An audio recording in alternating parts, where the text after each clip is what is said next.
एक एक नस नाड़ी दिखाई दे रही। तब तो अमृत वपु, कभी शरीर साफ नहीं करते, बस स्नान कर लिया, मन लगा हुआ है, ऐसे रज लगी हुई। केशो जरत, जटाएं बन गई हैं। बहुत बड़ी स्थिति के लिए तुम लोगों को श्री जी ने निकाला है घर से, अब चूकना नहीं। अब ये प्रमाद स्थिति मुझसे सही नहीं जाएगी, आपकी प्रमाद स्थिति नहीं सही जाएगी, उठो। केशो जरत कंथया, हर साल नए कम्बल, हर साल नए वस्त्र, हर साल नई वस्तु। अरे कभी तो रोको कि मुझे नहीं चाहिए, तो मुझे शीतलता लगे, नहीं चाहिए। कंबल से सर्दी थोड़ी रुकते हैं जवान साधु। ब्रह्मचर्य, तपस्या, आसन, इनसे सही जाती। कभी जिंदगी में स्वेटर, गरम साल, बनियान, ये सब कभी जिंदगी में नहीं। ये तो अब शरीर अस्वस्थ है, भगवान जैसे रखे, कभी नहीं। पूछ लेना, बस बलराम ब्रजवासी हैं कि जब बहुत सर्दी थी, बोले बाबा का व्यवस्था करें, तुम अगर कर सकते हो तो अपने, तुम्हारे यहाँ गेहूं का व्यापार होता है, आटे का, उसका बोरा ले आओ। तो बोले सिल के ले आएंगे, शाम के ले आया, वही ओढ़ते थे।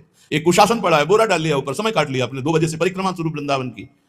ये परिक्रमा, नाम जप, साधना, ये सब दिव्यता भगवत प्राप्ति के लिए है। कौकुनेन चीर खंडक कृते, कपड़ा जब तक पहनने लायक हो तब तक दिखावटी नहीं होना चाहिए। हम कभी कल परसों एक साधक से कहा, बहुत है एकदम मलिन, हम कहा देखो दिखावटी नहीं, इस स्थिति में मलिनता हो तो ठीक है वस्त्र की, लेकिन दिखावटी नहीं। दिखावटी दिखता है, अच्छे कपड़े ऊपर जब है तुम्हारे पास, ऊपर डालिए, एक नीचे मलिन पहनी। दिखावटी मत कीजिए कि कोई कहे कि तुम बहुत वैराग्यवान हो, दिखावटी नहीं, वो अंतर की स्थिति दिखाई देती है। और कह रहे शांत स्वभाव से समस्त दंदों को सहना। भाई इस शरीर को जितना तुम ढीला करते जाओगे उतना ही आपको परास्त करता जाएगा।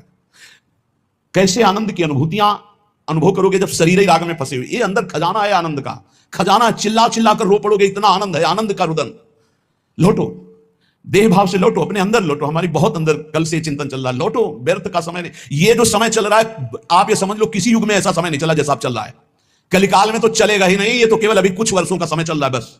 ये समय आया है आनंद लूटने का, भगवत प्राप्ति का। लूट लो, भगवत प्राप्ति कर लो। ना पीछे समय था और ना आगे समय ऐसा रहेगा। बहुत बढ़िया समय है इस समय, बहुत बढ़िया समय भगवत प्राप्ति के लिए। मान लो नहीं पछताओगे। चुपचाप इसमें कह रहे हैं, चीर खंडक कृते नाड्योति सौम्याकृति तूष्णी का सकला अधमाधम। सबसे मैं नीच हूं ऐसा मानकर इवात्यंतम विदुरे चरण, जहां विषयी पुरुषों की वार्ता हो रही, विषय भोगों के दूर हटकर शांत एकांत चिंतन। क्या बोले? श्री राधा पददास्यलीन हृदयो, श्री किशोरी जी के चरणारविंद की दास्ता में हृदय लीन है। वृंदावने श्याम कृति, कोई ऐसा वृंदावन में कृतार्थ करने वाला, ऐसी रहनी से रहने वाला। ये आपको कौन सी अब बाधा है?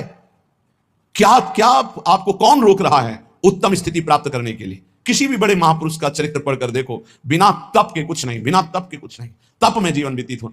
रसगुल्ला कभी खत्म नहीं होंगे, कभी भोजन के अच्छे अच्छे जो पदार्थ कभी खत्म नहीं होंगे। ये माया है, माया, ये बढ़ाती चली जाएगी। क्या खाओगे? रोज खाओ, रोज खाओ, रोज मरो, कुछ नहीं है इसमें। आओ अपने संयम में आओ, 1 रोटी 2 रोटी का नियम बनाओ, रात दिन भजन में, तो आप समेट पाओगे, तब समेट पाओगे। तब को जितना एकत्रित कर लोगे उतना ही प्रभाव आपका पड़ेगा जगत मंगल के लिए। आइए साधु वेश केवल जगत मंगल के लिए। मान लो मेरी प्रार्थना अपना कल्याण को, ये पैसा इकट्ठा करने के लिए, पेट भरने के लिए, आराम व्यवस्था के लिए नहीं। मरना है यार, क्या आराम, मरना है। क्या सजाओगे इस शरीर को? चिता में रख करके इसे लकड़ी की तरह जला दिया जाएगा।